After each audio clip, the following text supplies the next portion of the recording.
I think you can claim Italian on that one. I can't. I certainly can't. That's right, you Irish guy. You're Irish, right? Yeah. Yep. Yeah. I can't say anything. I could tell by your drinking problem.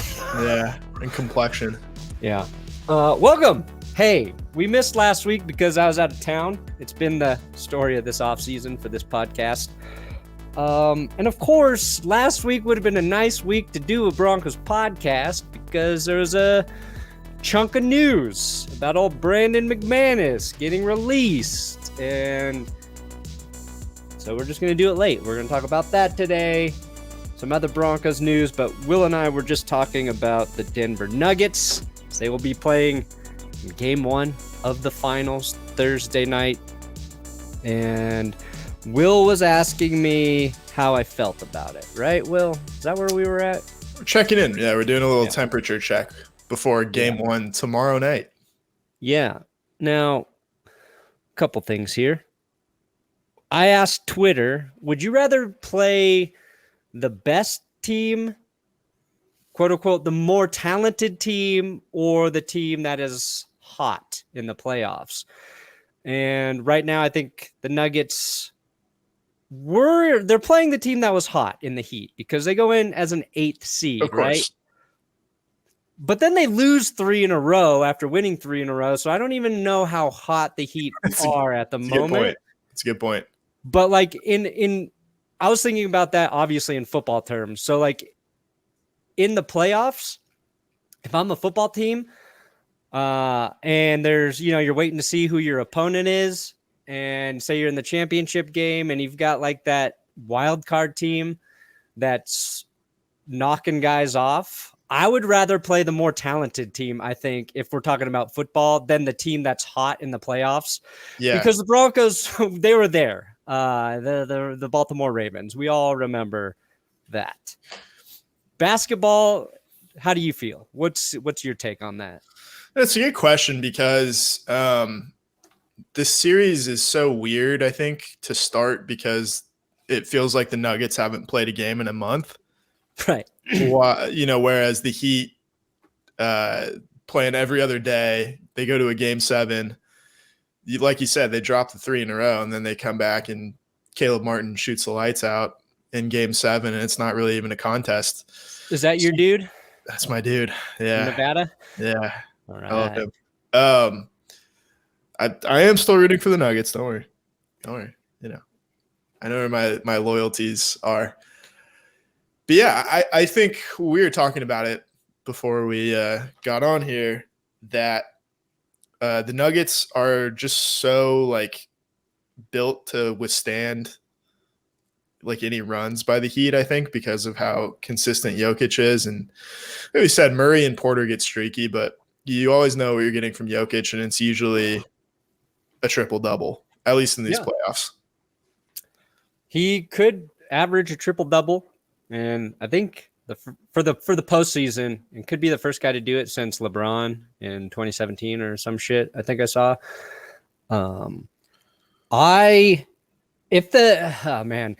If the Heat didn't lose those 3 games, I would be worried about the Nuggets playing. If the Heat swept the Celtics, I'd be like, oh shit, the Heat are on a roll, and that scares me more than playing like a team that I think the Nuggets could handle in the Celtics. But now I feel confident, not overly confident, but I also think like if there's going to be an issue for the Nuggets, it might be this first game, and it might be because of the rest. Just because it kind of shakes up your momentum. Although I'm not really worried about it for this Nuggets team.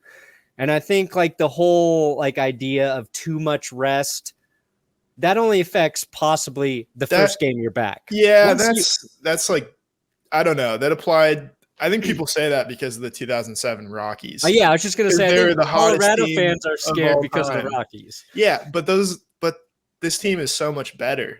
The 07 Rockies, like the Rockies needed a mathematical miracle to even get in an opportunity to have a tiebreaker with San Diego, and Denver was the best team. Yeah, pretty much. Denver was just the best team in the West all year. Yes. And I think, it's also worth pointing out you get home field or home court advantage playing the Heat too. So that's kind of big. Home court advantage. And the biggest point is the Nuggets have been one of, if not the best teams, through the course of the season. They're just better. The Rockies weren't better than the Red Sox. That's why they lost. Yeah. And it's off. Like the Heat only work when Jimmy Butler is playing insane, it feels like. Yeah. Like he's got to be very good through most of the game. And he's been the guy who's kind of opened the door for them to go on this run in the postseason. And the Nuggets it is like it is Jokic, but even when Jokic isn't playing, at the Jokic level, it's like the team is so complete around them that they continue to do well despite that. They might have like an off quarter, but I feel good about it. And kind of like the way I felt good about the Avalanche last postseason, and given to somebody who just starts watching those teams in the playoffs, but like it's the Nuggets are relentless like the Avs were, and it's kind of like no matter what happens through the course of a game, they figure out a way to kind of get through it, to cut down a lead, or when they get a big lead and it starts to fade, they come back. Yeah, like game one against the Lakers, they could have blown that so easily, and that was actually everybody after that game was like, well, yeah, the Nuggets won, but the Lakers figured something out, so Lakers in 5. And it turned out that the Nuggets holding off the Lakers, that was just a sign that this team is tougher mentally and just better overall. Yeah, my takeaway from that was like LeBron is both injured and old. Like he just I had no fear of LeBron James. Like, and that's a weird thing. Like it is a weird thing to say. Like I was not worried about him like at all. I was more worried about, I don't know. I guess AD a little bit, but not really.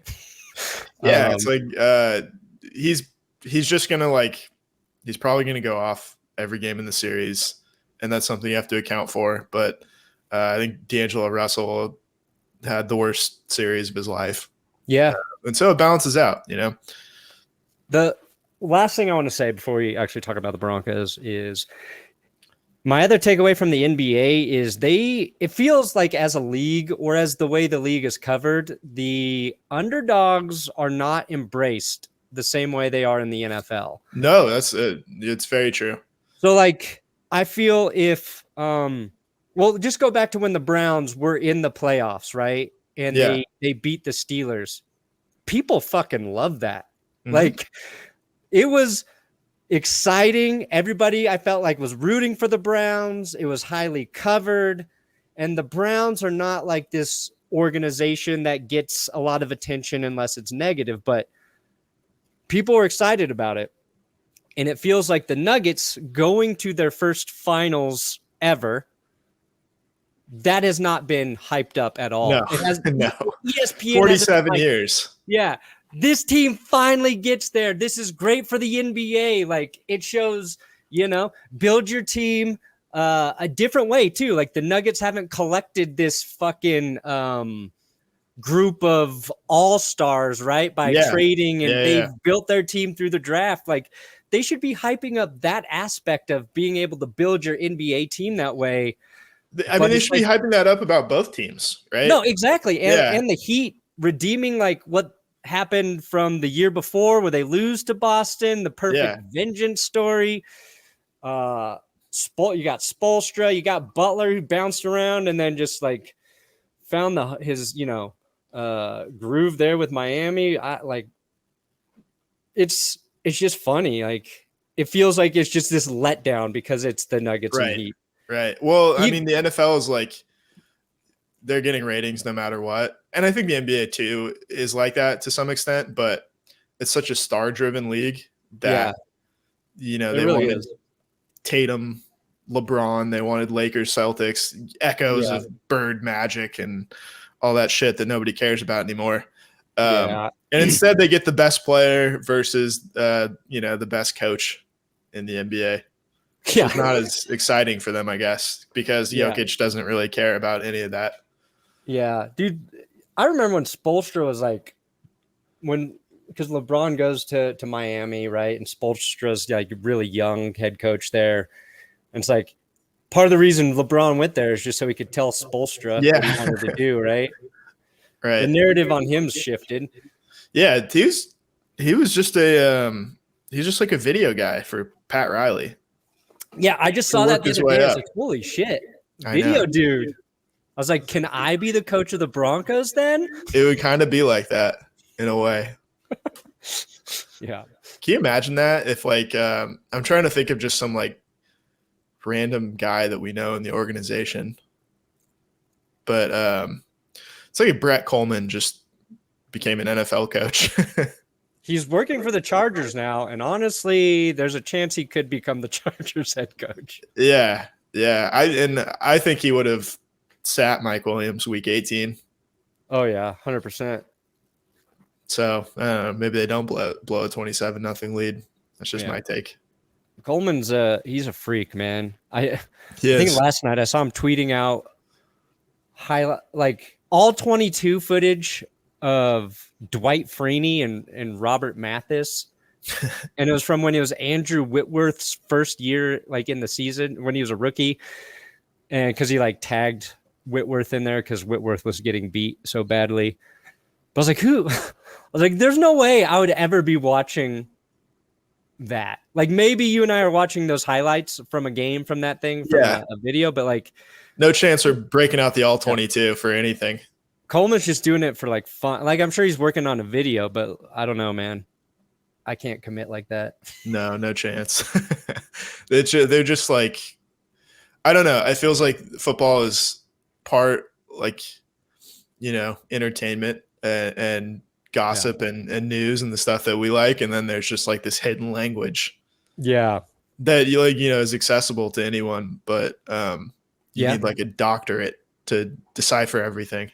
Yeah, in the same vein, like there was somebody was posting something about Fangio's defense last night too. Yeah, and they had a chart and it was laid out nicely. And I started to read through some of the. I was like, I don't fucking care. Yeah, it's like reading Chinese.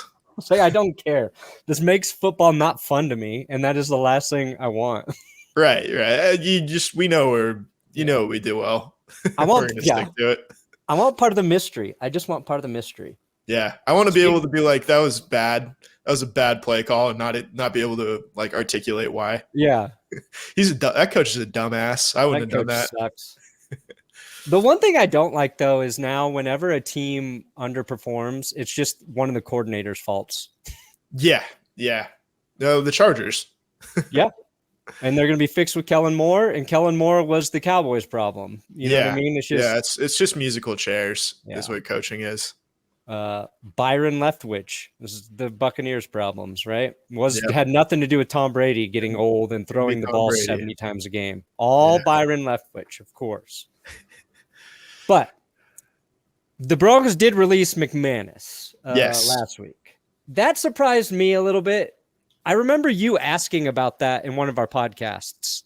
I think I do remember that as well. So there must have been some smoke here before this happened if you were asking about like whether or not I thought that they might cut McManus. And I said they shouldn't, and then of course they did. It's a surprise because of the timing. Agreed. And I think finding a decent kicker is not the easiest thing to do in the NFL. Nope. And a lot of people do want to shit on McManus for last year because why not just shit on everything? And don't get me wrong, his kicking percentage was down, but he was asked to kick 2 60-plus yard game-winning field goals. Pretty sure no other kicker other than maybe Justin Tucker asked to do either of those things. What was the second one? It was a 63-yard field goal in the I think it was one of the Chiefs games. So you had week one because it was in one of those Russell Wilson videos we just did. Okay.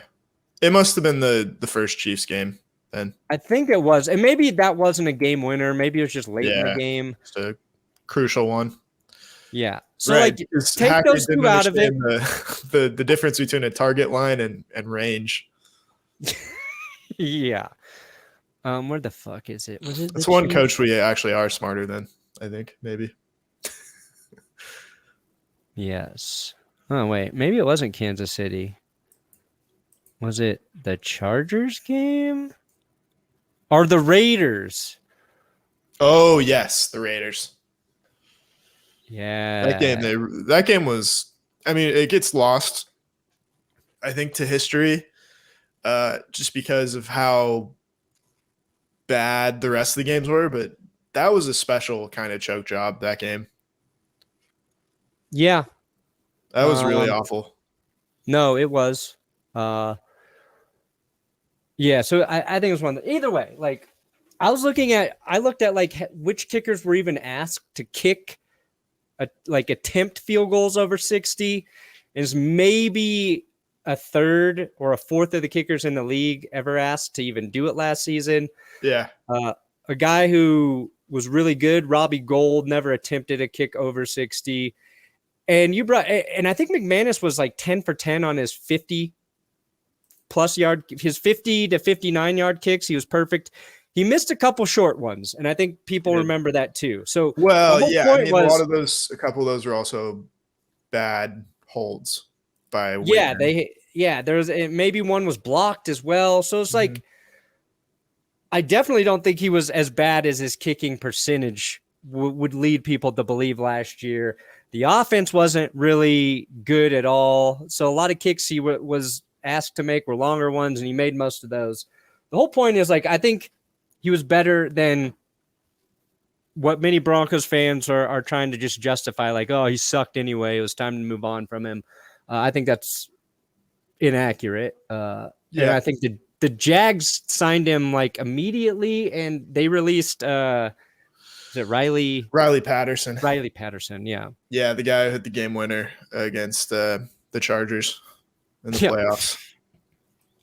They traded him to the Lions, right? Oh, did they? Yeah. Because I was like, the Broncos, it would have been funny if the Broncos just swap. Yeah, just take him. Pretty sure he's a Lions kicker now. Yep. Good catch. Yeah, I was going to say too, and this isn't my original take, but so the rules committee met, like 2 weeks ago, a week ago, and there's the new rule where I think if the kickoff is inside the 20, you can call for a fair catch, and then it goes out to the 25. Yeah. And one of the things McManus was really good at was just putting the ball wherever he wanted on kickoffs and forcing the kickoff team to make a return and, getting field position for the team. That's no longer important. It's just not a factor in kicking anymore. And you can argue that the rule is really, really dumb, at which I would, because, kicking should matter. Something like that is a skill. And if you have a kicker who can do that and help your team, why get rid of that? I understand why they are for safety. But I don't think the timing's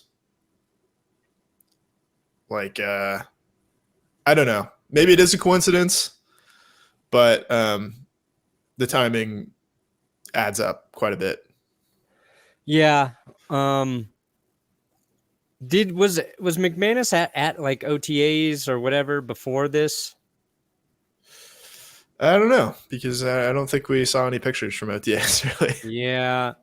I thought I read something about like maybe he didn't show up, but that could be wrong. Well, there's also the other part about this, that like the rumors that Sean Payton didn't want like a McManus style personality at kicker, because he's vocal. He is a union rep for the players. And I don't want to say he throws tantrums sometimes when he doesn't get to kick 85-yard field goals, but I think Sean Payton might think that kickers should be seen and not heard. He takes that Peyton Manning Vanderjack approach. Yeah, exactly. Idiot kicker. Yeah. got liquored up and ran his mouth. Yeah. Well, I mean, it's crazy, but it's like he's the last dude from, He's the last when the dude. Broncos were good. Yep. Does part of us just want to hold on to McManus because he's our last tie to the last time we were good? I think so. Yeah. I think that's part of it. I also think he's good still. It's good to let it go, though. Yeah. I think he's still a top 15 kicker in the league. I think he'll be good for the Jags. I think he'll actually probably kick a little better, a little spite inside of him. But we'll see. They worked out what? Brett Maher? That was the first guy they worked out? Yeah. Cool. Right. Yeah, fucking cool.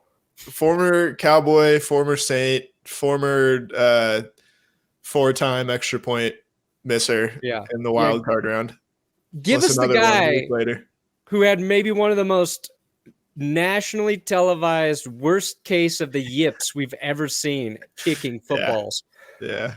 For a team that was already barely losing games last year. Let's take away that. Let's figure that shit out now.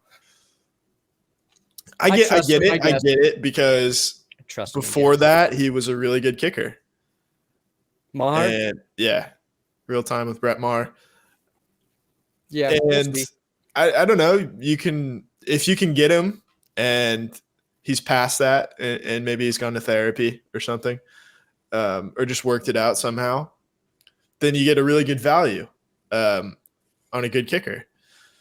But you also run the risk of, we're in the playoffs and the yips kicked in again.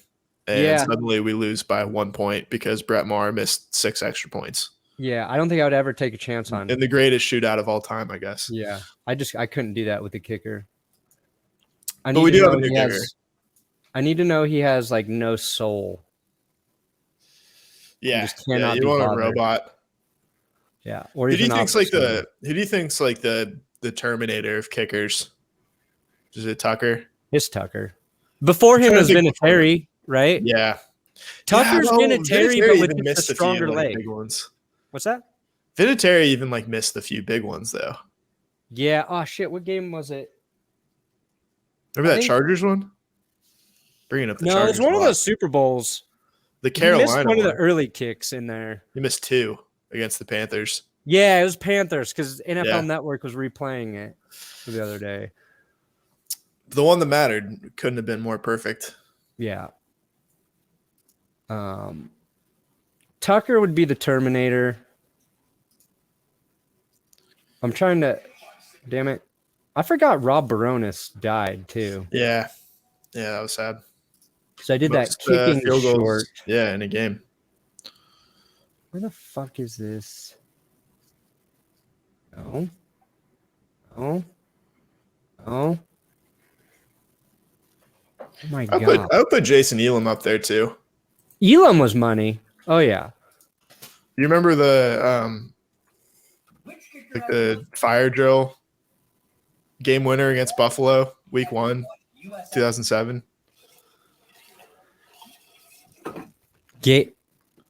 2007? Yeah, week 1, Buffalo. They didn't have any timeouts and they just rushed the field goal unit on there and he drilled it. I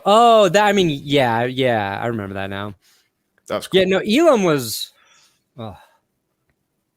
good. And then he came back a week later and hit the game winner against the Raiders in overtime, the game we were both at.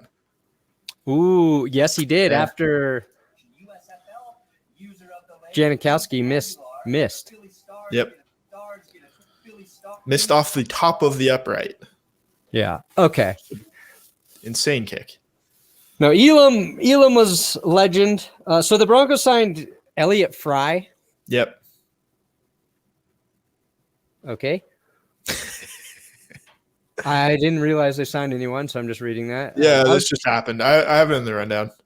Yeah, that's where I'm reading it. Okay, I thought you just saw it on Twitter or something. No, because I was trying to remember the name of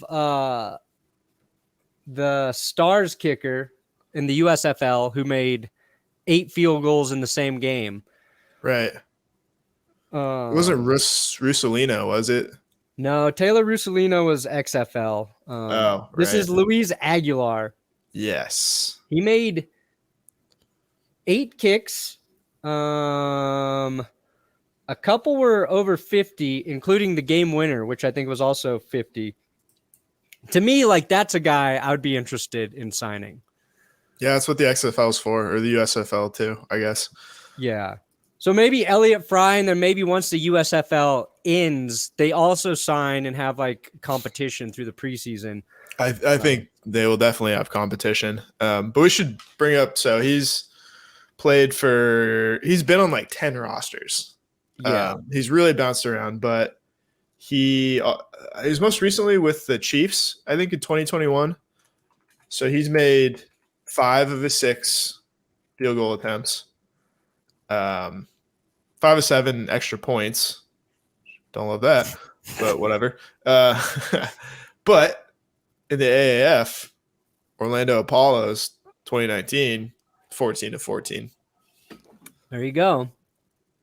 When he wasn't like the, pinch hitter. He was the guy. He doesn't, his face doesn't look clutch to me. I was thinking the same thing. He's kind of got like a Cody Parkey level of confidence. Yeah. You see Cody Parkey or like Nate Kading come on for the game winner, you're like, no, not a chance. Oh, shit. We are screwed. Maybe the Broncos just don't do extra points. They just go for 2 all the time. There's a lot of people that tell you that's a smart decision. Yeah, you only have to convert half of them for it to like even out. Yeah, so, I mean the math the difference is so negligible that I don't know. Like it could go so poorly too if you just like have a bad season from the goal line essentially. Yeah. You have to like do it over such a long period of time for it to equal out, for the law of averages to kick in. Yeah, no, you do. All right, so Elliott Fry, they'll probably bring in somebody to compete with him. They signed Cam Fleming back for a year. Yep. Okay, cool. That's a good signing. Okay, that was a good signing.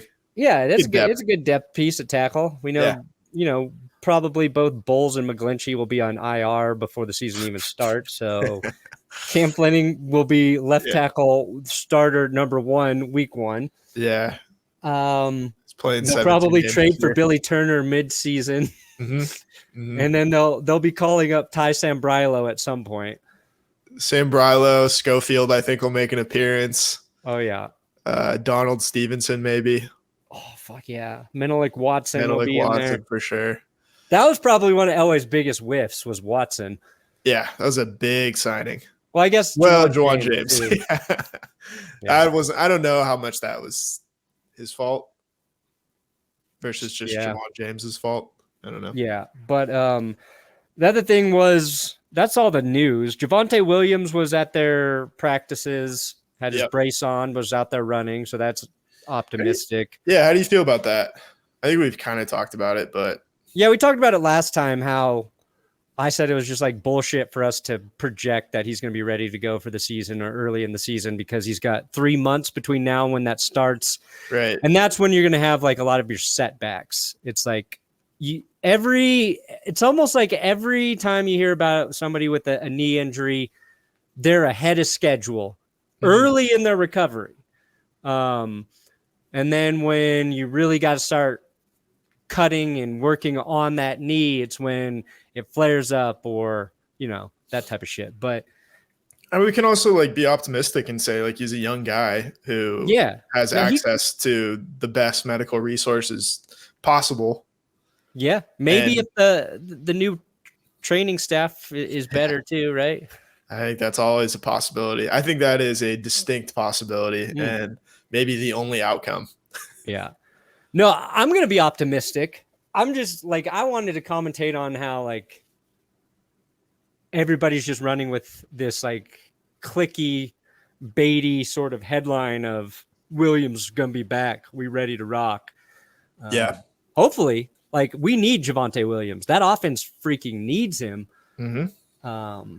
But I also don't want to rush him back if he's not ready. But he could be a freak like Adrian Peterson. Could be ready to go. I don't know his body. I'd like to know it. I haven't studied his body intimately. And then Jerry Jeudy was on Brandon Marshall's podcast. The Forgotten talking about Beast. route runners. And the only surprise there was outside of himself, he said Amari Cooper was, in his opinion, the best route runner in the NFL. I think that's probably. I don't know if he's the best, but I also don't know who's the best. I think he's probably one of the best. I would say it's probably Devontae Adams in most people's opinion. Devontae.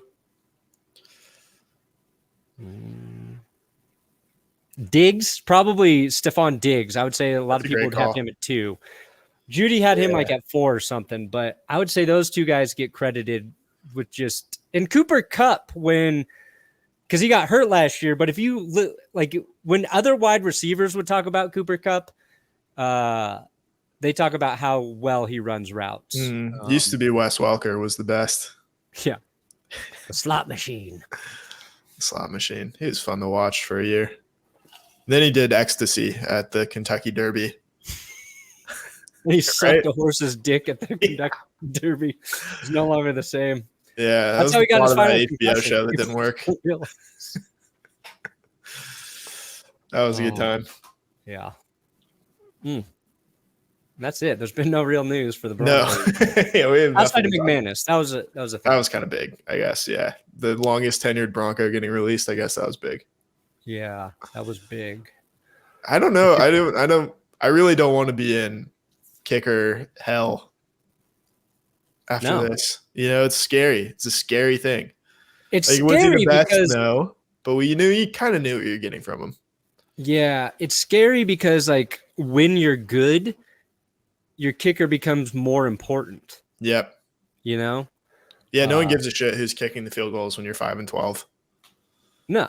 Yeah. It's even if games are close, don't really care. But it's when you're good and you're in those close games, you're expected to win, and your kicker's got to make some kicks. It was a little bit of an issue for the Chiefs last year because Harrison Butker was injured on and off for a lot of the season. Yeah. They missed more field goals than probably they normally would have, but it doesn't affect them because they just score more touchdowns. But to me, it feels the reason this feels kind of scary is because we think the Broncos offense will be better via Sean Payton and via Russell Wilson playing better, which we talked about in our video. Yep. But not to the point where they're just blowing people out. They're going to be competitively better. I don't think that's going to be their style on offense. We want this part of the game to be solid. Yeah, they're going to be the shorten the game, control the ball kind of team, and you got to have a good kicker for that. Yeah. Yeah, because go back to that Panthers Super Bowl. What does their kicker do? Kicks it out of bounds. Way the fuck out of bounds. Woo! Tom Brady, he's the best at making the opposing kicker kick it out of bounds. The most crucial kickoff of the season. Yeah. Would you feel better if the Broncos had drafted a kicker versus trying to sign somebody? Yes. Yeah. Yeah. Yeah. But I don't know. You'd have to spend to get I guess the best kicker went in the 3rd round. Yeah. It's we're not spending a 3rd rounder on a kicker. And if you're going to draft a kicker, you want to draft the best kicker. No, that's true. You don't Unless it's Roberto Aguayo. Yeah. What was that? A 2nd rounder? 3rd rounder? Might have been 2nd. Maybe it's time to give Roberto another chance. It might just be you thinking that. All right, fair enough. I tried, Roberto. Roberto, don't give up. Keep on trucking, baby. He does. He listens. Yeah, he does. All right. Well, we got Nuggets going up tomorrow. Yep. Stay tuned for the video. Got a Nuggets video going up on the That's Good Sports channel, and I think I'm going to live stream during the Nuggets game tomorrow evening. Nice. So maybe I'll drop in. Ooh, that would be nice. Yeah. You can teach me how to say Adebayo's name. Yeah, I think you nailed it. Did I? Bam Adebayo. Yeah. Bam Adebayo. All right. Cool. Nice. It's easy to say, but if you look at it, I'm like, oh God. Yeah. Makes you feel a little dyslexic. Yeah. I'm just going to call him Bam Margera. Be safe. Well, that and like Christian Brown is insane. You just want to say Christian Braun. Yeah. Oh, yeah. Brown. Yeah. Kind of. Braun. You know, pick one, right? All right. We did it. We made it. Thank you guys for listening. Again, we're gonna have should have some news coming up soon about this channel. Maybe some more pods joining us. Some more football Broncos talkers. I don't know. We'll see. That'd be pretty cool, wouldn't it? That'd be sick. People smarter than us.